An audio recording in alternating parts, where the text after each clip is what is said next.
연명으로 세 가지 가치를 먼저 나누겠습니다. 첫 번째, 하나님의 영광을 나타내는 예배터. 두 번째, 자기 중심에서 벗어나 타자와 교제하는 놀이터. 세 번째, 복음을 전할 인재 양성의 배움터. 이 세 가지 가치를 위해서 기도해 주시고요.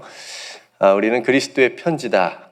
하나님의 러브레터로서 또 우리에게 귀한 올 한 해 비전을 주셨는데, 또 귀한 비전을 가지고 여러분들이 그리스도의 편지로 살아가기를 소망합니다. 지난 말씀에 우리가 복음의 진리에 대해서 우리가 함께 나누었고요. 오늘 말씀은 그 복음의 진리를 사는 사람의 고백, 아주 중요한 또 유명한 그런 고백을 우리가 담긴 기록된 말씀을 본문을 우리가 함께 읽었습니다. 그래서 하나님의 러브레터, 즉 복음의 진리를 받은 사람이 어떤 삶을 살아가야 되는지, 그리고 그걸 살아가지 복음의 진리를 깜빡 잃어버렸을 때 어떤 모습인지, 오늘 베드로의 모습, 사도 바울의 모습을 이렇게 대조하면서 우리가 오늘 본문을 함께 읽었으면 좋겠고요. 또 유명한 2장 20절의 그런 고백을 먼저 한번 제가 읽어보겠습니다. 내가 그리스도와 함께 십자가에 못 박혔나니 그런즉 이제는 내가 사는 것이 아니요 오직 내 안에 그리스도께서 사시는 것이라. 내가 육체 가운데 사는 것은 나를 사랑하사 나를 위하여 자기 자신을 버리신 하나님의 아들을 믿는 믿음 안에서 사는 것이라. 이 말씀만 여러분들이 아침에 깊이 묵상하셔도 하나님께서 주시는 큰 은혜가 있으리라고 믿습니다. 오늘 본문은 사도 베드로의 실수를 사도 바울이 책망하는 내용으로 시작을 합니다. 이렇게 생각하시면 될까요? 어떤 한 교단의 총회장을 이제 신학교 막 졸업한 교육전사님이 책망한 거예요. 이때 이 베드로와 사도 바울의 관계를 봤을 때 그 정도로 굉장히 이 지위나 이런 것들을 봤을 때 그렇게 큰 차이가 있었는데 사도 바울이 사도 베드로를 책망을 했습니다. 사도 바울도 실수도 많죠. 연약함도 있었지만 이때 사도 바울은 거침이 없었던 것 같아요. 그냥 막 이렇게. 그러니까 도대체 베드로가 어떤 실수를 했길래 사도 바울이 베드로를 대선배죠, 그렇죠? 책망을 했을까? 오늘 본문에 이제 그런 내용이 나오는데요. 그러니까 베드로가 이방인들과 함께 음식을 먹다가 어떤 사람들이 오니까 그 자리를 피해요. 그러니까 왜 그랬냐면 오늘 본문에서 이유를 보는데 베드로가 할례자들을 두려워했다고 이렇게 얘기를 합니다. 베드로가 두려워하는 뭔가가 있었어요. 그러니까 여기서 말하는 할례자들은 유대고 율법주의자들이었습니다. 그러니까 할례파 그리스도인들을 말하는 건데, 그러니까 당시에는 유대인들이 이방인들하고 식사하는 것을 금지하고 있었어요. 왜냐하면 이방인들 자체를 부정한 사람들이라고 여기기도 했고, 그들이 먹는 음식 자체도 부정한 음식이라고 생각이 되기도 했고, 그 당시에는 이방인들을 짐승보다도 못한 부류로 여겨졌기 때문에 엄격하게 그런 규류를 금지를 했는데, 근데 이것이 복음 안에서 다 그냥 무너져 버린 거잖아요. 그것이 아무 거리낌이 없는 것이 됐는데, 그러니까 베드로는 그걸 이미 알고 있었어요. 그러니까 복음을 깨달았기 때문에. 그리고 고넬료를 만났을 때에도 하나님께서 그렇게 깨닫게 해주셨기 때문에, 그러니까 그런 복음 안에서 그 모든 것들이 신분이나 그런 것들이 참 상관이 없다라는 것을 이미 베드로가 알았음에도 불구하고 제가 봤을 때는 순간적으로 어떤 두려움, 인간적인 두려움, 그것이 이제 확 들어온 거죠. 그리고 어떤 자기의 사도의 지위, 굉장히 베드로가 굉장히 영향력이 굉장히 컸으니까 그런 자신의 사도적 지위에 대해서 불이익이 생기지 않을까라고 하는 세상적인 생각이 앞섰기 때문에 이런 행동을 하지 않았나 싶습니다. 그래서 그 자리를 슬쩍 떠나서 물러갔던 거죠. 그러니까 베드로의 행동은 자신이 생각했을 때 약간 비겁한 행동이었을 수도 있겠지만 그의 사도적 지위를 생각해 보면 이게 그렇게 작은 일이 아니에요. 이게 굉장히 큰 사건입니다. 그래서 사도 바울이 지금 갈라디아 성도들에게 보내는 편지에 이 이야기를 기록한 거예요. 당연히 다른 사람들에게도 영향을 끼쳤고 심지어 바나바에게도 오늘 말씀해 보면 그런 외식에 유혹되도록 만들어 버렸어요. 그래서 사도 바울이 이렇게 화를 내면서 베드로를 책망했던 겁니다. 그러니까 이게 이 책망한 이유가 왜 중요하냐면 이 베드로의 행동이 복음을 부정하는 행동의 하나였어요. 그러니까 복음의 진리를 가진 사람이 해서는 안 될 행동이었다라고 하는 거죠.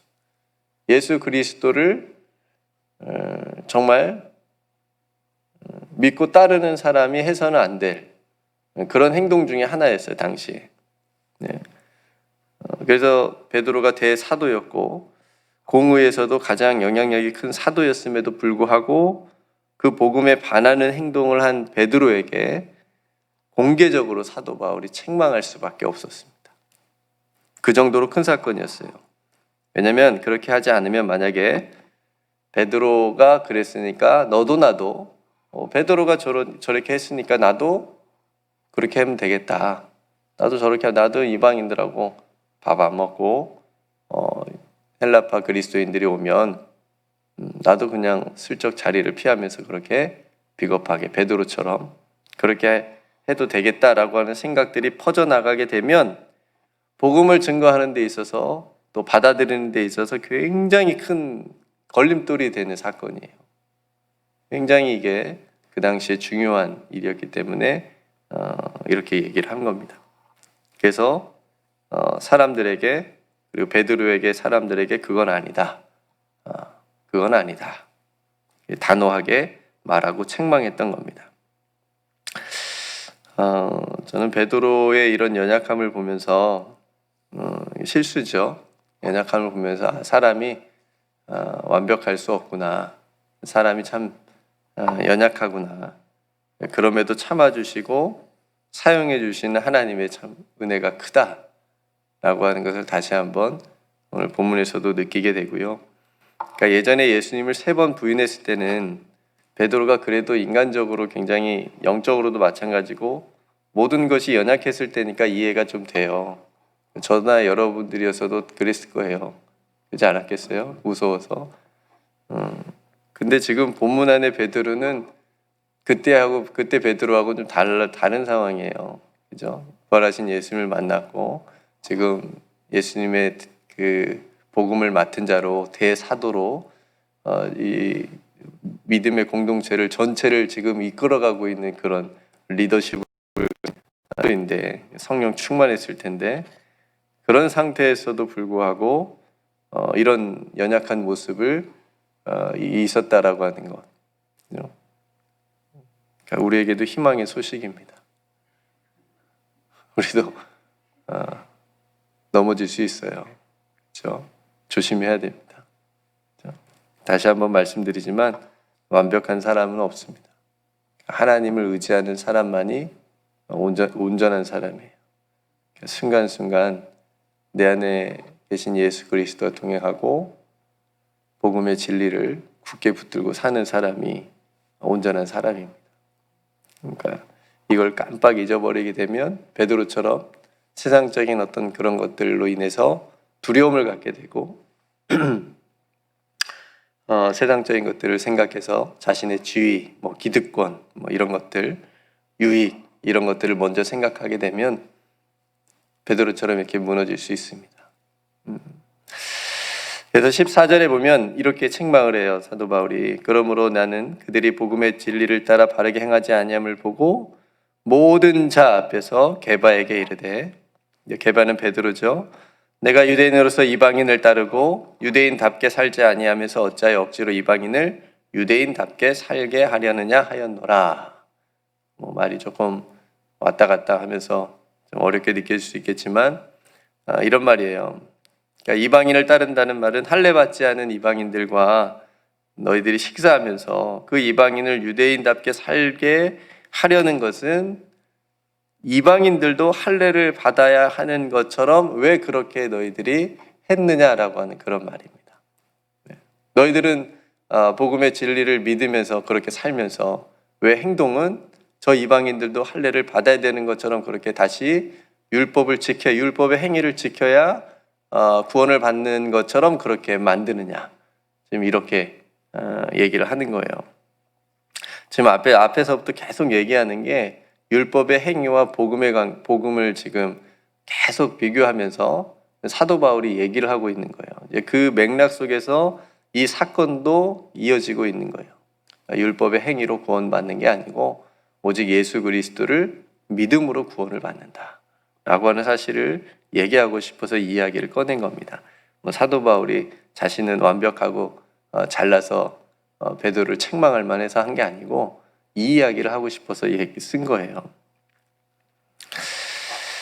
그래서 구원에 있어서 복음 안에 사는 것에 있어서 할례를 받는 율법적인 행위를 말했던 사도 바울이었기 때문에 그렇게 억지로 이방인을 유대인에 맞춰서 다시 율법에 빠져서 율법의 행위에 빠져서 살게 하지 말라라고 하는 겁니다. 그래서 다시 한번 사도 바울이 사람이 의롭게 된다는 것, 저와 여러분들이 의롭게 된다는 것, 여러분 의인이세요? 죄인이세요?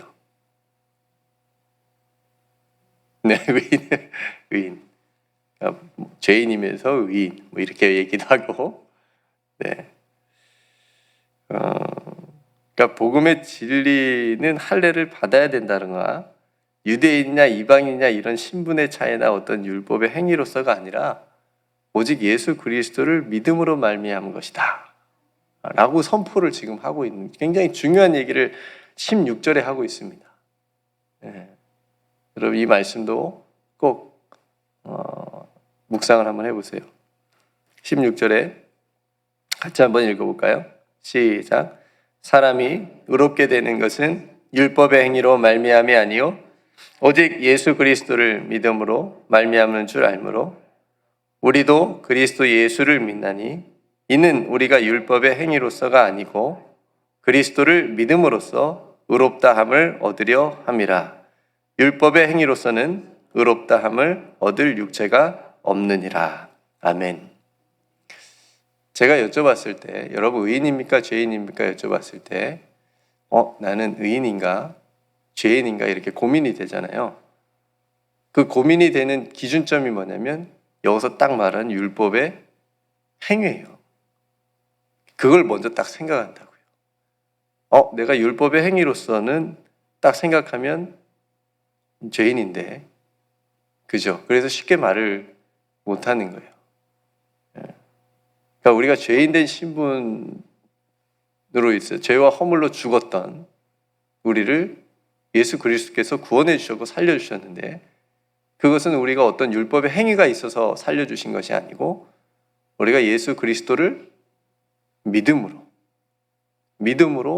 구원하여 주시고 하나님의 자녀 삼아 주셨으니까 그래서 우리를 의롭다 칭해 주셨으니까 우리가 의로운 거죠. 그죠? 그러니까 율법의 행위로서는 의롭다함을 얻을 육체가 있다 없다? 없다. 다 똑같다. 네. 그래서 모든 사람이 죄를 범하였음에 모든 사람이 다 죄인이지만 그죠? 거기서는 이제 율법의 행위로서 다 죄인이지만 우리가 예수 그리스도를 믿음으로 의롭다함을 얻는 것이다. 라고 하는 게 오늘 사도 바울이 얘기하고 싶은 겁니다.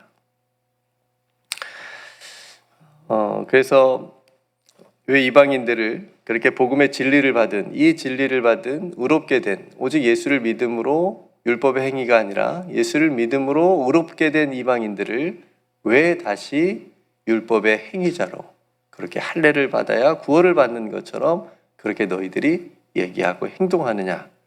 왜 헐었던 것을 다시 세우느냐? 이걸 지금 사도 바울이 화가 나서 얘기하고 책망하는 겁니다. 왜 헐었던 것을 다시 세우느냐? 이 헐었던 것은 할례와 같은 율법주의적인 생각이고 개념이고 사상인데요. 다시 복음으로 허물어진 것을 다시 세우는 것은 하나님의 은혜를 패하는 것과 같고 그리스도께서 헛되이 죽으신 것과 같다고 말하는 것과 똑같다는 겁니다. 네. 그러니까 다시 복음으로라고 하는 말은 우리가 예수님께서 십자가에서 허문 것을 우리가 다시 세우지 않고 그 위에서 복음의 진리로 믿음으로 살아가는 겁니다. 예수님께서 다 허무신 것을 십자가로 다 허무신 것을 우리가 다시 율법의 행위를 가지고 거기서 뭔가 자기의 의를 드러내고 그렇게 한다는 것은 똑같은 거예요. 지금 베드로가 하는 행동하고 똑같은 겁니다.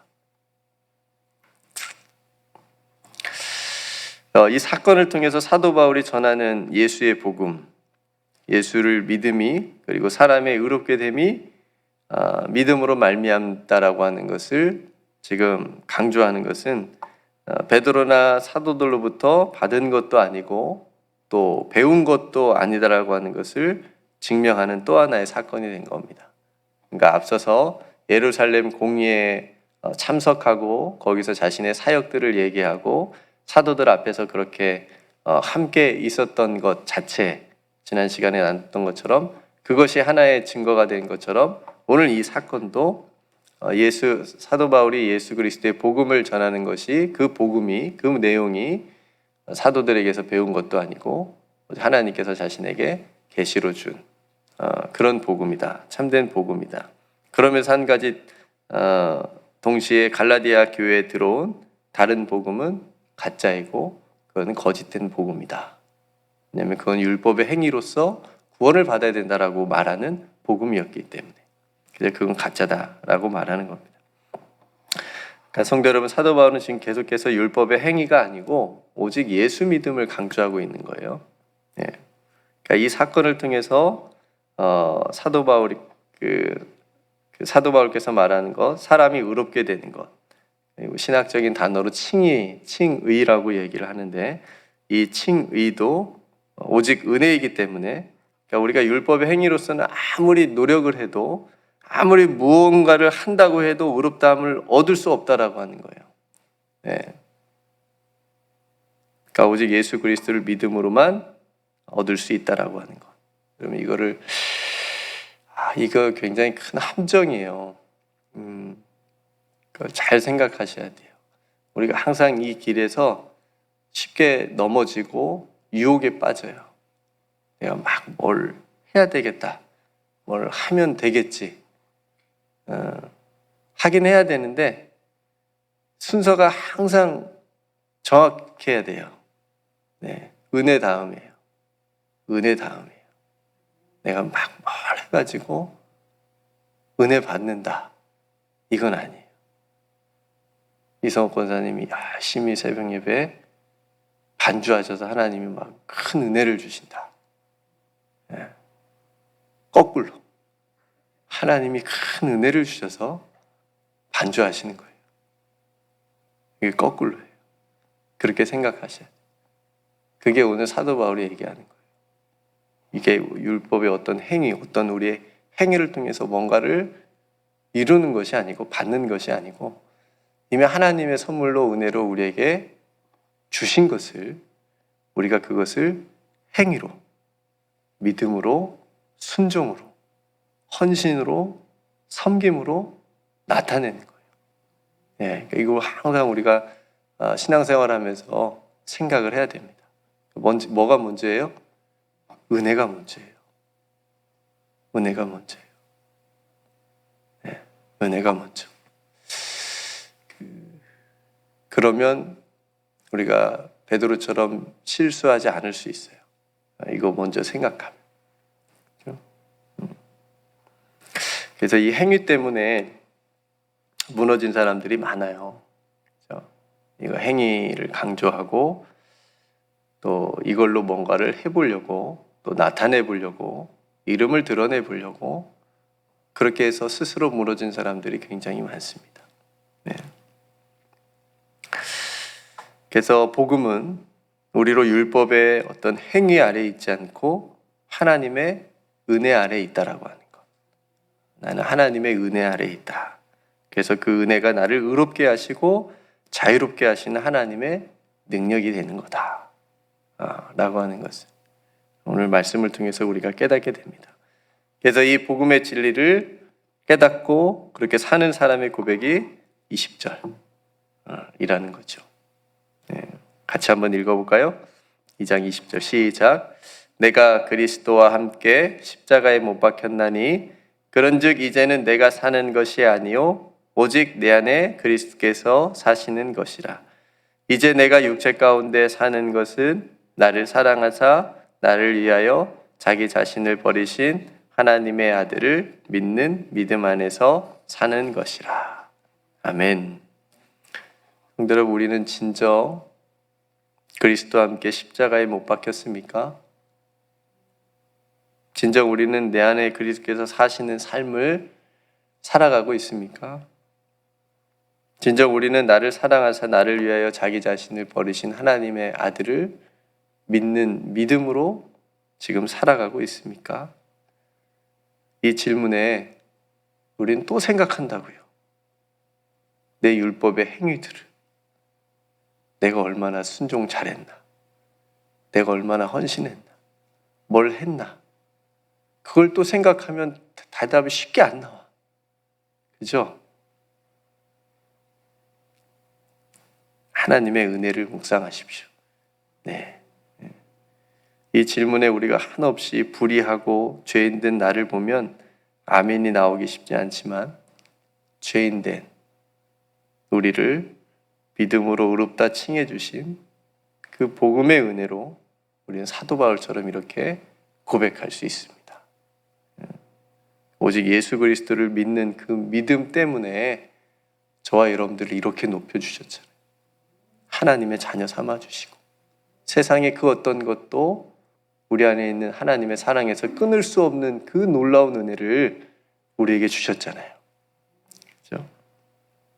그래서 그런 저와 여러분들을 바라보시며 오늘도 참아주시고 의롭다 해주시는 예수 그리스도를 바라보면서 오늘도 주님과 함께 동행하고 승리하는 그런 하루의 삶이 되시기를. 그래서 오늘 20절, 16절과 20절 말씀을 여러분들이 깊이 묵상하셔서 앞으로 신앙생활 여러분들 많이 남으셨잖아요. 앞으로 한 4, 50년 더 하셔야 되잖아요. 네. 그렇죠? 넘어지지 않고 해야죠. 끝까지 달려가야죠. 내가 행위에 율법의 행위에 내가 사로잡혀 있지 않고 내가 하나님의 은혜를 늘 붙잡으리라. 하나님의 은혜 아래서 내가 살아가리라. 이런 하나님께서 주시는 확신과 믿음이 저와 여러분들의 있기를 주님의 이름으로 축복합니다. 함께 기도하겠습니다. 오늘 말씀을 생각하면서 여러분들에게 주시는 하나님의 은혜가 있기를 간절히 소망하고요. 오늘 주신 말씀을 제 전하는 설교보다 기록된 하나님의 말씀 16절, 20절 말씀을 여러분들이 꼭 붙잡고 기도하셨으면 좋겠고 깊은 묵상이 되었으면 좋겠습니다. 여명호를 위해서 기도해 주시고 또 이번 주일 예배를 위해서 기도해 주시고 또 말씀을 준비하시는 목사님을 위해서 기도해 주시고 또 연약한 성도들, 몸이 연약하고 또 마음이 연약해지고 또 영적으로 또 힘든 그런 성도들 여러분들 위해서 꼭 기도해 주시고 여러분 가정 또 자녀 삶을 위해서도 함께 기도하기를 원하고요. 코로나가 좀 정말 빨리 없어질 수 있도록 위해서 함께 중보했으면 좋겠고요. 또 이 나라 우리가 살아가고 있는 이 미국을 위해서도 그리고 우리 조국 한반도 평화를 위해서도 함께 기도했으면 좋겠습니다. 이 아침에 우리가 함께 또 기도로 나아갈 때 하나님께서 우리의 기도 소리를 들어 응답해 주실 줄 믿고 제가 먼저 기도하고 함께 기도하겠습니다. 은혜로우신 아버지 하나님, 정말 가망이 없고 정말 연약한 죄인된 저희들을 예수 그리스도를 믿는 그 믿음 안에서 의롭다, 괜찮다, 내가 너를 사랑한다. 이렇게 늘 말씀해 주시고 참아 주시고 용서해 주시고 품어 주시는 하나님의 그 은혜와 사랑을 오늘 또 함께 나누는 말씀 속에서 느낍니다. 아버지 하나님, 우리가 남은 신앙생활, 하나님을 섬긴다고 하는 또 교회에서 함께 믿음으로 나아가는 또 그 모든 생활과 삶 속에서 율법의 행위, 해도 채워지지 않을 만족감이 없고 공허하는 그런 율법의 행위 속에 빠져 시험에 들거나 넘어지지 않고 오직 하나님의 은혜 아래서 감사하며 순종하며 기뻐하며 살아갈 수 있는 우리 모두가 되게 하여 주시옵소서. 그래서 사도 바울처럼 그렇게 동일하게 고백하기를 원합니다. 내가 그리스도와 함께 십자가에 못 박혔나니 그런즉 이제는 내가 사는 것이 아니요 오직 내 안에 그리스도께서 사시는 것이라. 이제 내가 육체 가운데 사는 것은 나를 사랑하사 나를 위하여 자기 자신을 버리신 하나님의 아들을 믿는 믿음 안에서 살아가는 우리 사랑하는 성도들 한 사람 한 사람 다 되게 하여 주시옵소서. 오늘 또 승리하게 해 주시옵시고 말씀 안에 거하게 하여 주시옵시고 복음의 진리로 흔들리지 않고 이 생명의 길을 꼿꼿이 걸어갈 수 있는 오늘 하루의 삶이 되게 하여 주시옵소서. 아버지 하나님 앞에 모든 걸 맡깁니다. 주님, 저희들을 붙들어 주시고 저희들의 마음과 생각을 주장하여 주시옵소서. 우리에게 베풀어 주신 모든 은혜 감사드리며 우리를 의롭다 하신 우리 구주 예수 그리스도의 이름으로 간절히 기도드리옵소서.